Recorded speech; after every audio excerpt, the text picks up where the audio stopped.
Good morning, City Council members, Board of Estimate and Taxation, commissioners, Park Board commissioners, superintendents from both the Park Board and the School Board, incredible staff from our city, and community leaders. It is an honor to be here with you today. Before I start the speech, I want to note that there is presently a critical incident that is taking place in Hopkins. While there is not a ton of information yet, I know that our hearts and our prayers are with the people of Hopkins and any families that have been impacted. I have already touched base directly with Mayor Hanlon, offered any assistance that we possibly can provide.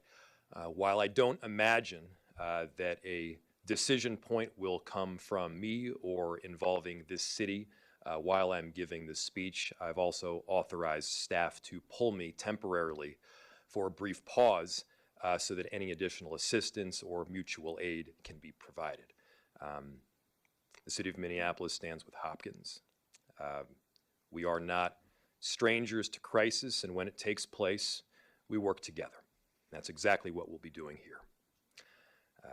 I know that it's been said before that this city's budget reflects our shared values, but this budget also reflects our priorities. And priority number one here is telling the truth. Minneapolis and cities around our country are confronting significant budget challenges. Those challenges did not emerge overnight, but given several unanticipated events over the last 6 years, ranging from remote work and a devaluation of downtown commercial property and inflation, increased labor costs, to Operation Metro Surge and an attempt of slashing federal assistance.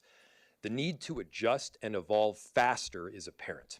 So, of course, this budget reflects our values, and at this time, the primary value is stewardship. Such stewardship requires difficult decisions, painful choices, and telling the truth about what it actually costs to run a city, especially when assistance from other jurisdictions is questionable. While it may feel good to blame the federal government and outside factors, and believe me, blame is due, it doesn't change the straightforward challenge ahead of us. The cost of providing the services and the programs that our residents expect is growing faster than the revenue available to pay for them. Recurring expenses and budgetary amendments have too often been covered by one-time funding, vacancy savings, accounting workarounds, or by simply hoping that next year would be easier. Those approaches may appear to balance a budget on paper. They don't solve underlying challenges. In some cases, unanticipated circumstances demanded that we provide help where people needed it most. Through these crises, Minneapolis has stepped up to lead when others couldn't or wouldn't. Minneapolis is a national leader in our response, praised for the ways we all stepped up. Our staff, and thank you, they worked tirelessly to provide emergency response. We helped families in their homes by providing $2.8 million in emergency rental assistance. We supported local businesses through $7 million of Small Business Resiliency Fund. We all supported these decisions. I supported these decisions. Council members supported these decisions. Council President Payne, Council Vice President Osman, you supported these decisions. And we agreed that they were the right ones.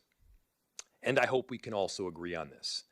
Emergency government cannot become permanent government. The circumstances that required us to respond in crisis are not the same circumstances that should define how we govern this city in the long term. For the long term, we need responsible stewardship. It's making sure every taxpayer dollar is accounted for. It's focusing our resources on the work that only city government can effectively deliver. This budget is not about expanding the role of municipal government or launching a long list of new initiatives. It's about doing the hard things now. If we don't make difficult decisions today, those choices won't go away. They'll just become bigger and more difficult in years to come. If we make responsible decisions now, in 2 years' time, the right sizing will be addressed. The city is already coming back. The trajectory is strong, but there is a 2-year lag when you address the budget itself. I'll address that later. This honest budgeting will also protect our AAA bond rating. We've worked hard to obtain that designation because it saves our taxpayers money over the medium and long term. And I know these decisions will not be universally popular. In fact, I'm certain that the two biggest critiques of this budget will be that cuts are too deep or that they aren't deep enough. When we entered office, we swore an oath to do our best in serving this city. We serve the city best by making hard choices now, allowing us to punch through this 2-year ring of fire and set the city on the right trajectory for the long haul. Whenever government asks taxpayers to contribute more, government should first look inward. Before asking residents to pay another dollar, we have to ask ourselves whether we're spending every dollar as effectively as we can. That has been the guiding principle behind this budget. Over the last several months, our budget team and city leaders have taken a comprehensive look at how Minneapolis operates, not simply to identify savings, but to build a government that is stronger, more efficient, and better prepared for the future. We asked necessary questions that every healthy organization should ask. Is this work something that only city government can do? Should do? Can we do it more efficiently? Those questions matter because the financial landscape of our city has changed. Federal pandemic recovery dollars gave Minneapolis the ability to respond to extraordinary challenges.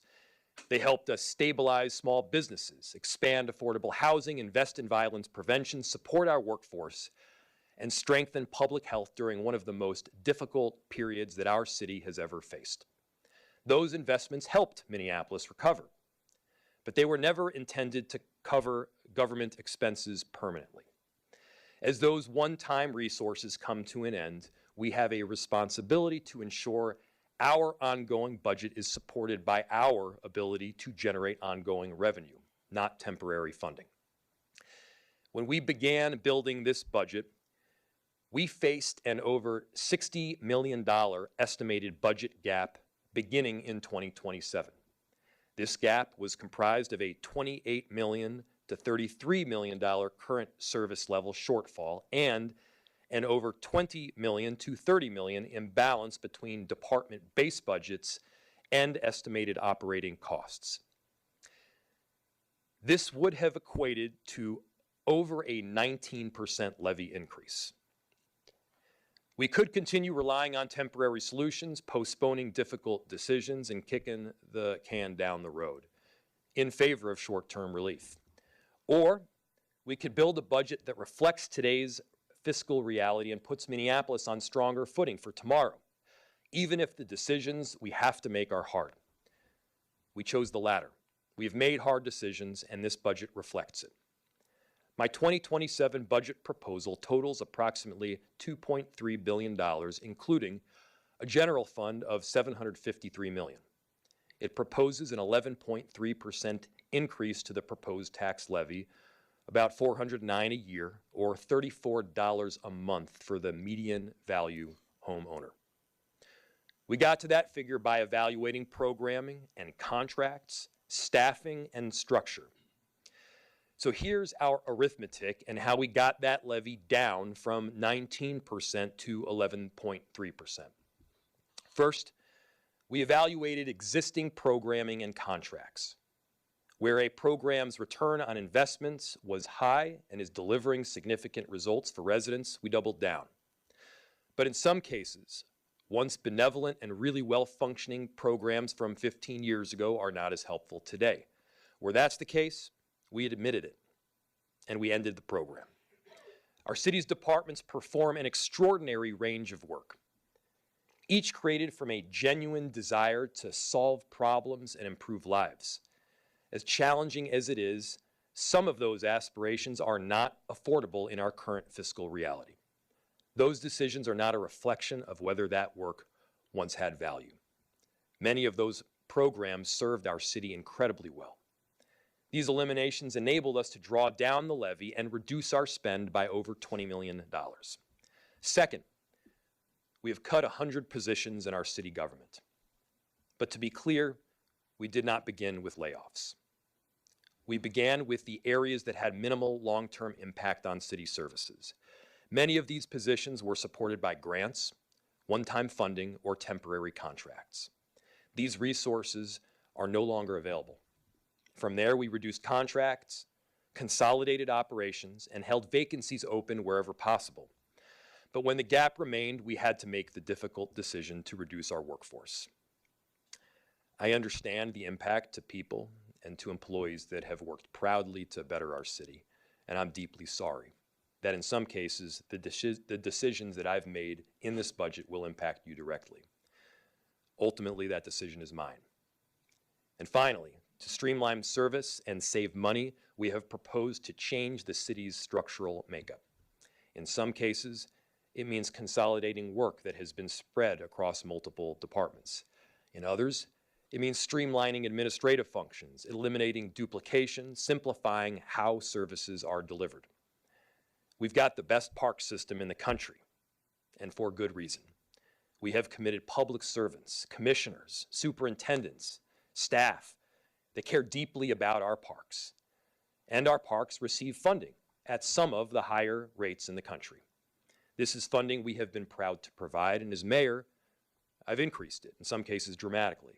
With that money, we've invested in youth programming, parkway maintenance, clean water, and we need to make investments to protect it.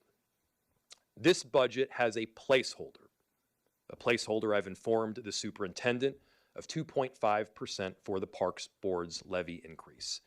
We have agreed to stay in conversation with commissioners and staff about what that final number will be. And as I've stated directly to the superintendent, we're all going to need to do our part in this budget. We've looked at eliminating duplicative functions that exist both at the city and at the park board, areas where we can save money. I value the independence of the park board, but not all functions are necessarily essential to that independence. Between the city and park board, we don't need 2 HR systems, 2 IT systems, 2 payroll systems. People want the service, and we're still able to provide that service through some form of consolidation. I'm sure there will be disagreement along the way. We will talk, we will have conversations, and we will work through it. Responsible government requires us to continuously evaluate whether our current structure is the best way to deliver results for residents today. That's why much of this budget is about reducing complexity inside government so we can better serve people outside of it. If there is one service that defines what residents expect the city to deliver on, it's public safety. People expect that when they call 911, someone answers. When their home is on fire, firefighters respond. When violence occurs, officers arrive. These are among the most fundamental services that our city provides. Any allocation, even to the most critical of service, is subject to scrutiny. First, fire department overtime costs put strain on the rest of our budget. When a firefighter is absent due to an illness or family medical leave, we've had 2 options. 1, closing down an entire station for the day and risk not being able to respond to emergencies, or 2, fill that shift with overtime. Recently, more firefighters have taken leave and the costs to temporarily replace that individual have increased. Our solution is to apply for a SAFER grant, funding a team of 15 floating firefighters that can move between fire stations where a need arises. This change will result in savings of up to $2 million per year. We also took a closer look at the department's operational expenses that had not kept pace with the reality of rising costs. The price of requiring, repairing, and replacing fire equipment has increased, as has the cost of maintaining critical PPE and supplies our firefighters rely on every day. These are not optional expenses. They're tools and resources that our firefighters need to safely respond to emergencies, protect our community, and come home safely after every shift. Second, in the Department of Neighborhood Safety, just like everywhere else, we're doubling down on what works, and we are admitting what doesn't. Our Community Safety Ambassador program is seeing early signs of success, thanks to good work of council members and loud and clear advocacy from neighborhoods like Uptown and Lake Street. The program's off and running, ensuring livable, clean streets and a dispatch system that gets help to problem areas when it's needed most. Thank you. Conversely, violence interrupter funding continues, but it is being reduced, in some cases significantly.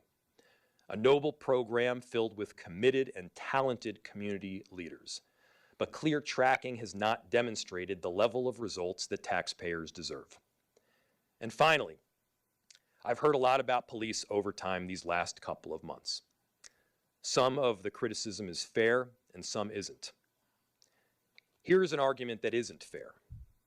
Quote, I don't like the overtime spend and we don't need to provide it for the necessary service. We do.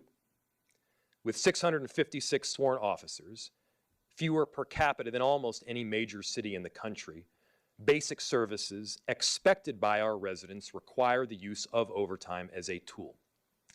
Calls for service haven't slowed down, emergencies are more frequent, investigations can't stop. Until we rebuild the department, which we are working hard to do, overtime is part of how we meet those responsibilities. You may not like the spending on overtime. Believe me, neither do I, but we have to do it. Here are two arguments, however, that are fair. First, we should work to find efficiencies and decrease the overtime spend wherever we can.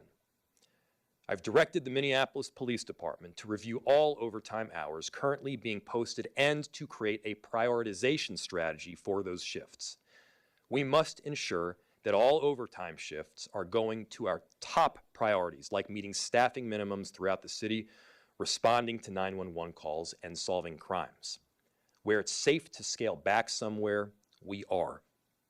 Second, we should transparently and accurately account for the true cost of overtime in our budget.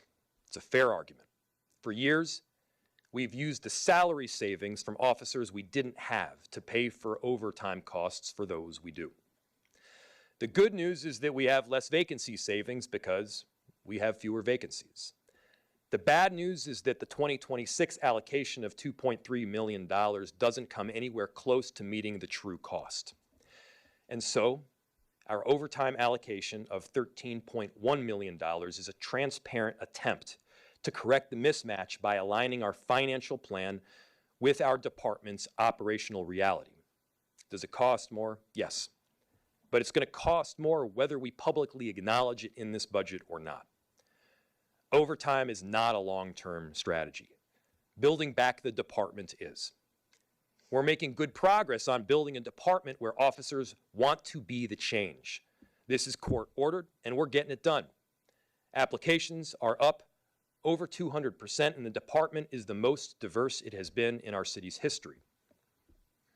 Our CSO program has become a huge success for bolstering our police department with officers who live in and/or are committed to Minneapolis. By acclimating students to good constitutional policing and paying for their school, some of our greatest community-based officers have come up through the ranks.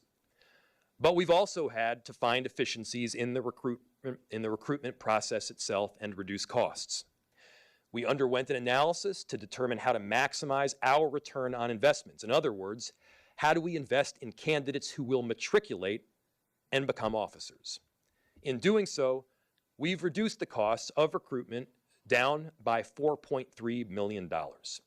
Just like with our overtime expenses, we are budgeting for the real costs of recruitment, not just by paying for it with vacancy savings. We also recognize that public safety is bigger than policing and other first responders alone. It also means ensuring that people experiencing addiction or behavioral health crises are met with the right response. Our 911 dispatch calls will now include an embedded social worker to ensure residents are connected to the right response based on the nature of their call. And as we continue confronting the open-air drug market that have taken hold in areas around the city, our health department will continue to build on the work of our mobile medical unit with an allocation of $1.4 million for opioid response and treatment resources. Public safety is not separate from everything else we're trying to achieve as a city. It is the condition that makes everything else possible, and it is what determines whether every other investment we make in this budget can succeed. If we can give our residents a safe city to call home, we can give them a better opportunity to build a future. Like public safety, housing is a core to the work of city government because it shapes nearly every measure of a city's success. In 2017, we heard from residents saying that housing was too expensive. We agreed and we acted. The topic of affordability has become a hot topic, and rightfully so, nationwide. In Minneapolis, we've been focused on it for the last 8 years. Since 2018, the work we've done around production of market rate and affordable housing has made Minneapolis among the most affordable big cities in the whole country. Whereas rents have increased nationwide upwards of 31%, Minneapolis has remained at 1%. Others have talked about it. We did it. Others have glommed onto a catchphrase. Here, the numbers, they speak for themselves. We've executed on plans that don't just sound good, they do good. And today, we're a national leader in affordable housing. We increased the annual production of deeply affordable homes more than 5 times. Our work around affordability was so successful, we became the first major metro area to see inflation fall below the Federal Reserve's target of 2%. But it's not good enough to build affordable housing where we already have a lot of it. Affordable housing should be in every neighborhood in this city, including middle and upper income neighborhoods. Concentrating deeply affordable housing in low-income neighborhoods prevents kids from growing up and seeing different options for their own futures. I don't want kids to see limitations. I want them to see possibility, to know the doctor, know the teacher, know the business owner, the carpenter, the artist, all live in on one block. I want kids from different socioeconomic backgrounds to go to the same schools, to play in the same parks, and to grow up knowing they can do whatever it is that they do best to benefit society the most. That should be the case in Southwest Minneapolis. That should be the case at Heritage Park. We have done nation-leading work to allow for affordable housing in those middle and upper income neighborhoods through the 2040 plan. We've eliminated exclusionary zoning to allow for more than one unit on a single lot. We've built the policy foundation, and now we need to make sure that homes are actually being built. That is the work in front of us now. So first, we'll double down on public housing projects like the recently completed triplex in Wyndham and duplex in Regina because of the support from the city's housing levy, which contributes $5 million annually to the Minneapolis Public Housing Authority.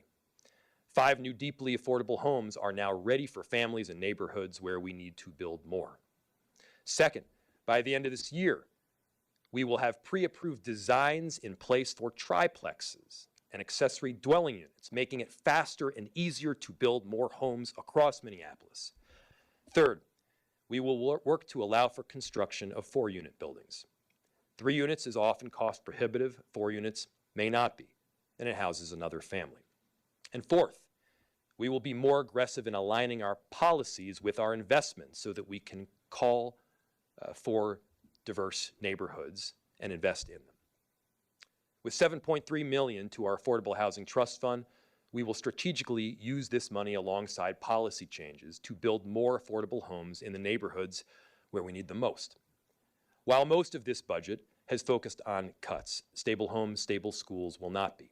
This program has helped improve children's physical and mental health, has kept them out of homelessness and in school. We will continue to fund this critical program, which has demonstrably helped stabilize families.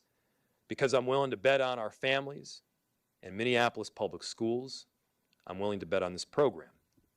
And finally, we're proposing a $1.5 million investment to continue the work of our Minneapolis Homes program, turning vacant city-owned lots into new developments to help low-income families realize home ownership goals and put down roots. When we initially invested $1 million into Minneapolis Homes, we secured 8 vacant lots in near North and Camden for affordable homes for families.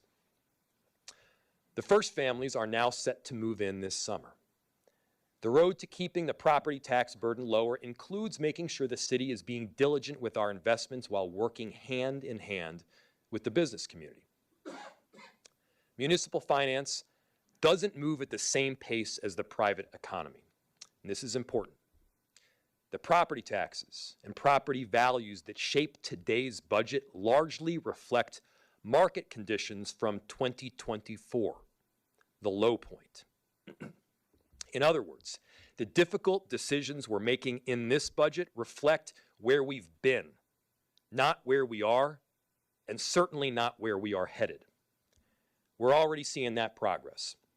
Through the first 2 quarters of 2026, downtown vacancies have reduced by 150,000 square feet.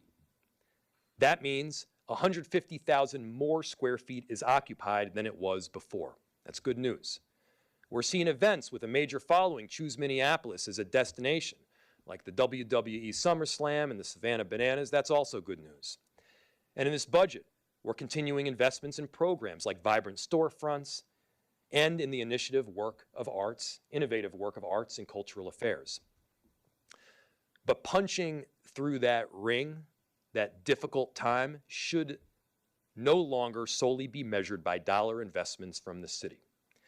It should also be judged by how we show up for businesses, both large and small, whether on the south side, the north side, or anything in between. Here's how we're already showing up better. Since my State of the City address, we have already cut our response times to review a building permit in half. Our teams are now turning around permits in 4 days' time as opposed to the previous response rate, averaging 2 weeks. Whether they be applications, requests for additional information, or outright approval of a permit for payment. And 2/3 of those applications are being approved on first submission. Getting to a yes has been made easier with human interaction. And when Minneapolis went through fully remote work in 2020, that made it easier to communicate with us online perhaps, but sometimes you just need to talk to a human being. And so this past week, we fully reactivated the city's public service area, allowing walk-in customers, residents, business owners, and developers to get answers directly from our expert staff. Making it easier to do business in Minneapolis is part of how we attract and we retain investment, making Minneapolis the place people want to be, whether that's with our Michelin Star designation, events like Dinner du Nord, the amphitheater at Upper Harbor Terminal, or a new arena, is how we launch ourselves to the future. As I said, I'm certain that the top 2 critiques of this budget will be that cuts are too deep and that they are not deep enough. Some will argue that we should raise the levy. That levy would be raised further to staff positions and to continue the important work that reflects our Minneapolis values. And they'd be right. Others will argue that the levy is already too high, that taxpayers have reached their limit, and that government should reduce its role even further. And they would also be right. There are programs worth protecting. There are taxpayers carrying a very heavy burden. Both of those things can be true at the same time. So the job isn't to satisfy one side or the other. The job is to make the best decisions we can for the long-term health of Minneapolis. And in that, I hope we can find common ground, working together to arrive at 2 years from today. That's what this budget is intended to do. It asks government to be more disciplined, and it asks all of us to recognize that the choices we make today will shape Minneapolis for years to come. And so, council members, I know we will disagree on some priorities and tactics. That disagreement can be healthy and productive in any democracy. But I believe we share the same ultimate goal, which is leaving Minneapolis stronger than we found it. Over the last 6 years, we've faced challenges that few cities have experienced all at once, and we faced them together. And just like then, we must face this challenge together. So I invite every council member, every employee, every neighborhood, every business, and every resident to help us share this budget that reflects not only our aspirations, but also our responsibilities. I believe we can deliver on a budget that's worthy of Minneapolis and that is honest and can be sustained. If we do that hard work now, in 2 years' time, we'll realize the trajectory we are already on.